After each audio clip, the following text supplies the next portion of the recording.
Mundo Maior em Debate, essa noite estudando, né? Falando sobre questão de gênero, né? Estamos aqui recebendo a nossa irmã, que é técnica em estética e espírita, né? Maria Carolina Bantedini, e o Rossandro Klingey. Aliás, que nome fácil da gente falar, né, Rossandro? Mamãe e papai caprichou, né? Pois então. Culpa deles. Que é psicólogo clínico e estudioso da doutrina dos espíritos, já escreveu 5 livros e lançou agora na última Bienal, não é isso, Rossandro? As 5 faces do perdão, né? Fala um pouco do livro para a gente, Rossandro. Então, esse livro ele é resultado dos 20 anos de atendimento como psicólogo clínico. Eu peguei 5 histórias que são padrões de dores humanas que demandam o perdão como solução. Então, a primeira história é a história de um homem que tinha que se perdoar por ser uma pessoa comum. Ele tinha se planejado para ser uma espécie de celebridade. E aí você troca nome? Como é que você claro, faz? Tudo aí Não, na verdade, as histórias são criadas a partir de muitas histórias. Ah, sim. Então, não é uma história de realidade que aconteceu. Entendi. Todos os diálogos são em cima de muitas histórias que eu atendi. Então, o primeiro é um homem que tem que se perdoar. Ele achava que ia ser uma espécie de Mira Leitão da economia e era apenas um contador. E ele tinha que se perdoar por isso. Então, a maior parte de nós, às vezes, na infância, tem aqueles sonhos de ser piloto, de ser astronauta, e de repente está ali dirigindo um ônibus. Então, isso tem que deixar você infeliz? Não necessariamente. A segunda história conta a história de um homem que o pai gostava mais do irmão do que dele, e como isso machucou ele ao longo da vida por ter sido discriminado nessa educação em que havia mais investimento afetivo em relação ao irmão do que a ele. Depois temos um caso de uma mulher que perdeu um filho e ficou ressentida com Deus. Então, tanto que o título é Perdoando Deus. Tem a história de uma traição afetiva, de uma relação que era patológica, de homem e de mulher, que ela tinha que se permitir ser feliz e não ficar sendo humilhada. Aconteceu isso tudo no consultório? Não existe isso, você deu não existe azar, nada, rapaz. Pois é, cara, pois é. E o quinto caso, que é o mais emblemático, que eu acho muito importante, porque é mais comum, lamentavelmente, do que a gente imagina, é um caso de abuso sexual. E como eu trabalhei com a pessoa, e no caso são muitas pessoas, mas como eu trabalhei com esse personagem e com todos que eu atendo, a ideia de que o perdão é essencial para você se libertar, para que o abuso que aconteceu no passado não fique ainda te transtornando no presente. Sem dúvida. Você pode encontrar esse livro no site da Mundo Maior, www.mundomaior.com.br. O Natal está chegando e nada melhor do que ganhar livros de presente, não é mesmo? Até porque esse ano não vai dar para dar coisa muito cara, gente. Então dá livro, né? O negócio está feio, né? Aproveite as promoções da Mundo Maior e presenteie quem você ama. São diversos títulos em promoção e que encantarão o coração dos leitores de todas as idades. Um deles aqui, As 5 Faces do Perdão. Aproveite e dê um livro de presente. Compartilhe felicidade. Acesse www.mundomaior.com.br ou, durante a semana, né, pelo telefone 0 operadora 11 4966 5775. A nossa plateia aqui, que nos deu a alegria da presença, ganharam todos eles os DVD de Nos Passos do Mestre, que ainda não está à venda, mas em janeiro estará à venda para o grande público, né? Nossa gratidão pela presença. Espero que todos gostem bastante do filme, né? Obrigado. Já estamos produzindo um próximo. Você, por acaso, quiser saber um pouco mais sobre o filme, facebook.com/doc Paulo de Tarso, né? Ali você vai encontrar as informações sobre o filme. Agora, Rossandro, você falou que é resultado de 20 anos de consultório, de clínica, é? Você começou no berçário? Não, é porque eu acho que você está me vendo na TV e eu estou mais novinho aqui, né? Não, na verdade não. É que eu fiz vestibular, eu entrei na universidade com 16 anos, então quando eu estava com 21 eu já estava formado. Que beleza, hein? Aí eu fiz o mestrado na época, em seguida, e aí comecei a atender, né? Então, na verdade, faz um tempinho já, é bem legal. Experiência muito gostosa. E com relação ao livro, apesar de ser um presente barato, ele muda a vida das pessoas, né? Pois é. Acho que é um presente que vale a pena em qualquer época da humanidade. Com ou sem crise. Um presente extremamente valioso, né? É acessível, né? Nós temos uma ligação de Araraquara, nosso amigo Edgar. Boa noite, Edgar. Boa noite, André. Tudo bem? Tudo bom, querido. E você? Tudo bem, graças a Deus. André, minha dúvida, eu queria saber qual que é a importância da questão de gênero ser abordada no sistema de ensino público. A gente vê uma bancada conservadora, né, querendo combater essa ideia. como vocês do Espiritismo como enxergam essa questão? Essa é uma questão bastante delicada, né?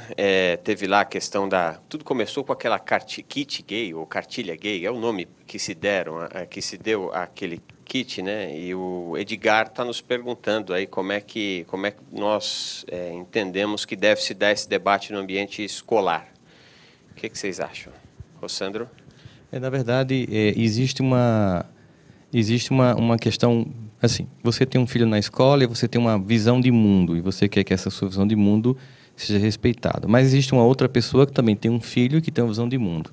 Então, quando a gente pensa em criar qualquer tipo de material didático para contemplar essa diversidade, eu acho que todos os envolvidos devem participar. Talvez o que tenha acontecido aí tenha sido uma imposição sem uma reflexão anterior com as várias camadas da sociedade sobre, olha, nós precisamos orientar as crianças sobre a diversidade. Então, você é contra, mas nós temos que orientar. Como é que você imagina que isso deve ser feito? Então, todos os grupos não foram ouvidos. A gente não pode fugir do debate, mas também não pode evitar o debate. Tem que ter um equilíbrio. Talvez a construção desse consenso, né, porque a gente tem que pensar nisso, ela é necessária para que, em algum momento, a escola... Por que acontece quando você não faz o debate? É que ele fica acontecendo de forma não didática, e é mais perigoso. Porque também eu até entendo, algumas pessoas acham que o debate estimula a mudança da orientação sexual, o que é uma coisa completamente sem sentido. Ou seja, eu posso sair aqui, mas... Não tem sentido. Por causa do debate, por causa do debate olha para minha esposa e fala, amor, não dá mais.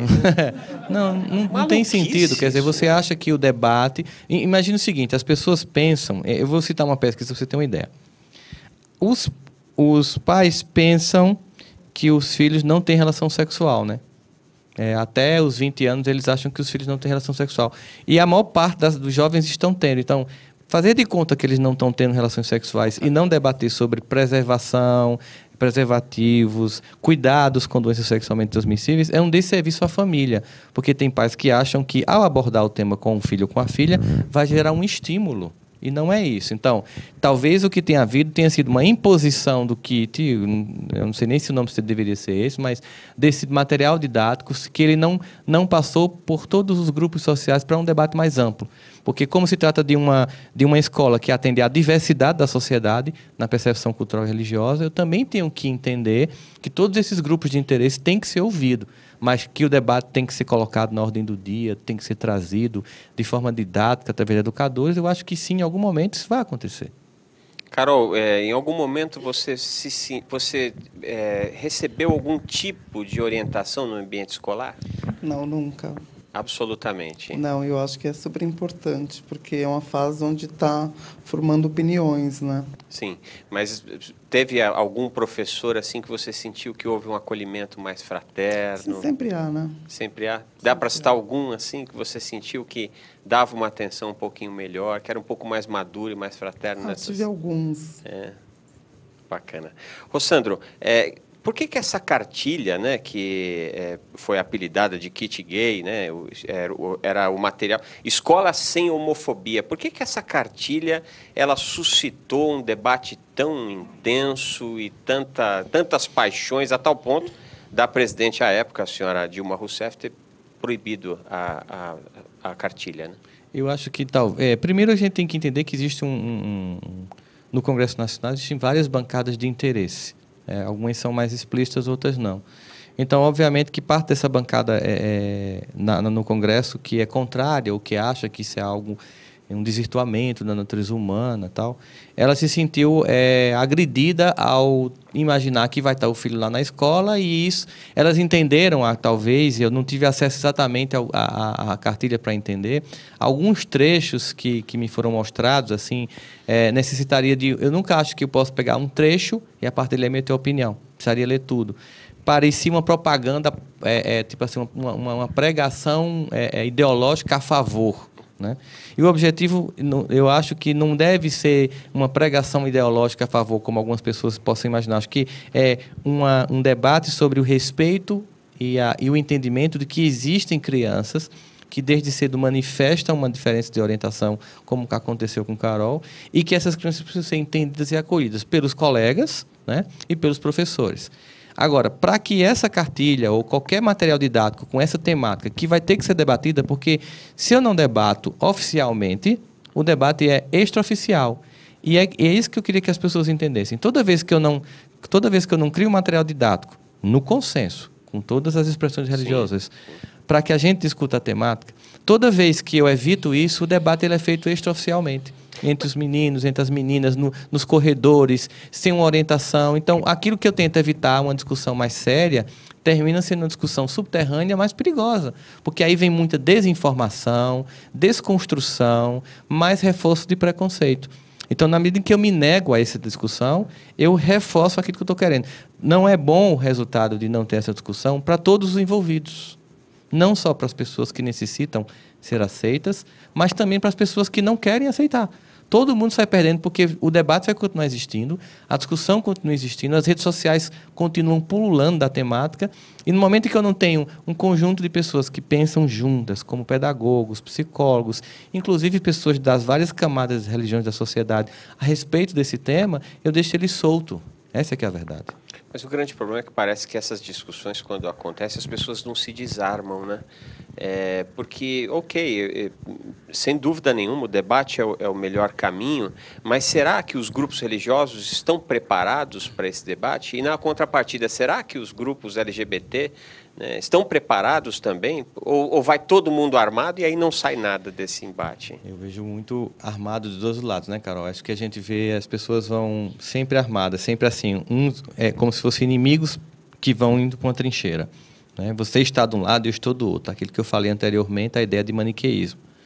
Na verdade, tem faltado compreensão de ambos os lados e fraternidade. Obviamente que aquele grupo que está, a gente diria o seguinte, aquele grupo que está socialmente mais aceito, ele tem uma tendência de ser muito mais preconceituoso do que aquele que está querendo ser aceito.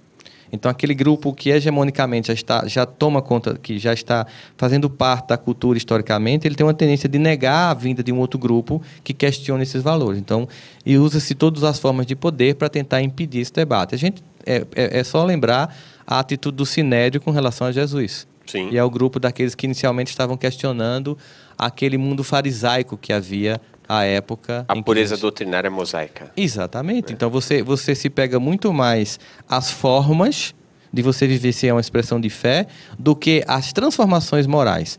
O que a gente diria, chama isso antropologicamente de adesão a um tipo de religião, mas sem conversão de alma e de caráter. Esse é um drama, esse troço de pureza doutrinária, né? Porque em prol da pureza doutrinária a gente matou o Cristo, né? Em prol da pureza doutrinária mosaica, a gente matou o Cristo, matou Estevão. Em prol da pureza doutrinária cristã, a gente matou Jerônimo de Praga, matou Jan Hus, matou... Enfim, a lista, então, é gigantesca. De média é uma lista interminável. Né, e a gente não aprende isso, é um negócio impressionante, né? O ser humano tem uma dificuldade de tratar disso.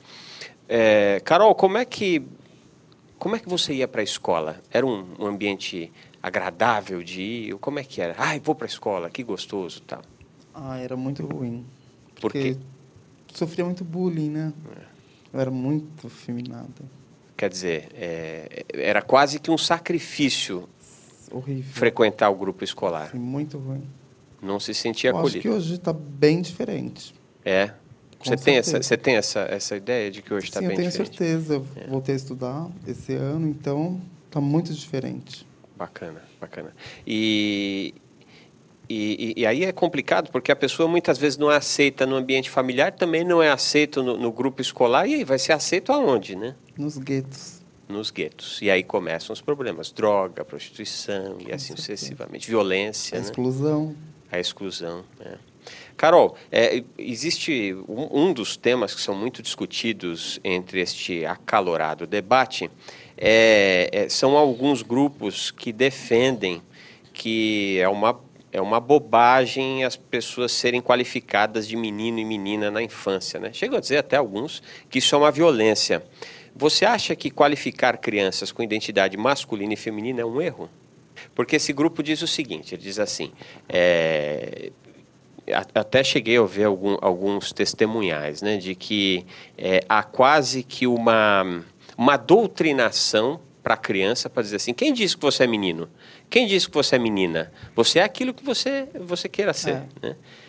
O que você acha desse discurso? Uma violência. Uma violência. Olha aí que interessante. O que você acha desse discurso, Rossandro? Uma das coisas que mais estressa o ser humano, o que torna a infância da gente uma coisa de lembranças boas, né? Quando você não tem traumas, é que, na verdade, seus pais escolhiam por você. O que é que nos torna estressados hoje em dia? Que a gente, a todo momento, tem que fazer escolhas. Então, eu acho que, num primeiro momento, é uma opinião bem pessoal, sei que muita gente vai discordar. Eu concordo. E eu não estou aqui... eu já ouvi você falar. Eu não estou aqui para impor minha forma de ver o mundo, eu estou aqui para que a gente tente discutir saudavelmente. Acho que, seu filho... Eu vou dar um exemplo pessoal. O que eu faria? Se meu filho nascer menino, eu vou tratar ele como menino. E eu vou comprar um boneco para ele. Mas se eu, de repente, perceber que ao longo da vida ele vai manifestando o interesse de brincar de boneca, né, eu não vou passar a vida torturando meu filho, impedindo que isso aconteça. Mas, no primeiro momento, eu vou manifestar para ele aquilo que a sexualidade dele inicialmente transmitiu. Mas, uma vez que ele manifeste um desejo diferente do que o biotipo dele está colocando, eu não vou torturar, reprimir e deixar de amar.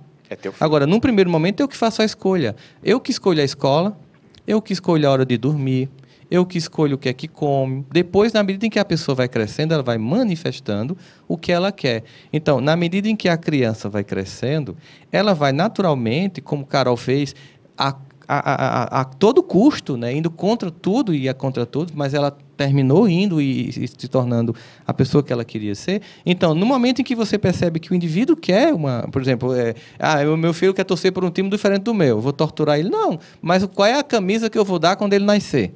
Do meu time. Não é normal? Para mim sempre foi muito tranquilo. Com os meus filhos, por exemplo. Filho, você pode escolher o time que você quiser, desde que não seja o Corinthians. Os outros todos, tudo bem. Entendeu? Mas tinha uma opção enorme. Pois é, mas se um deles resolvesse ser corintiano, o que aconteceria? Eu não sei, viu? Não sei. Você seria chamado ao acolhimento e ao amor, né? Porque você não ia definir seu filho ao torcer por um time contra o seu, ou também ter uma orientação sexual diferente da que o corpo biológico dele deu, você vai rejeitar de jeito nenhum. Eu teria a oportunidade de amar um corintiano ou uma corintiana. Olha que maravilha, então, né? Olha, na minha cidade tem 2 times bem rivalizantes, que são 13 e Raposa. Minha esposa é 13 anos e eu sou raposeiro. É um exercício de tolerância no casamento. É muito rico. Muito bem. Nós vamos para um breve intervalo, já voltamos com o Mundo Maior em Debate, discutindo questão de gênero. Não foge não, até já. E se fosse possível conquistar novamente aqueles que se foram? Juntos, nós podemos. Invista neste canal. Invista em um mundo melhor.